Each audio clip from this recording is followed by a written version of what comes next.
আসসালামু আলাইকুম everyone. Mariam's kitchen থেকে আজকে আমাদের আইটেমটা হচ্ছে লাটি মাছের কাবাব। তো এখানে কাবাব রান্না করার জন্য প্রথমে আমি একটা কড়াইয়ের মধ্যে পরিমাণ মতো তেল দিয়ে এর মধ্যে আমি রসুন ও পেঁয়াজ কুচিটা দিয়ে দিচ্ছি।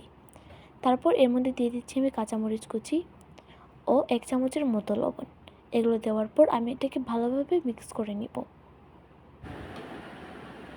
তারপর এখন এর মধ্যে অ্যাড করে নিব 3 পিসের মতো চেপা শুটকি দিয়ে আমি এটাকে ভালোভাবে মিক্স করে নিব। তো এখানে এক এক করে আমি মাছের পিসগুলো দিয়ে দিব। তো এখানে এক এক করে আমি সবগুলো মাছ দিয়ে দিচ্ছি এবং এর মধ্যে দিয়ে দিব 1 চামচের মতো হলুদের গুঁড়ো,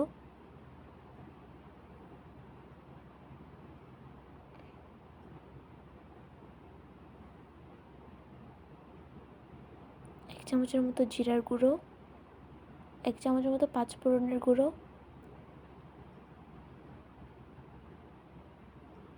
এগুলো দেওয়ার পর আমি এটাকে ভালোভাবে মিক্স করে নিব। মিক্স করে নেওয়ার পর এটাকে আমি দমে 10 মিনিটের জন্য রেখে দেবো। 10 মিনিট পর এখানে মাছের কাবাবটা হয়ে এসেছিল, তাই এটাকে আমি একটা এখন বাটিতে তুলে নিব। তো এই তো তৈরি হয়ে গেল লাটি মাছের কাবাব। আপনারা অবশ্যই আপনাদের বাসায় ট্রাই করবেন।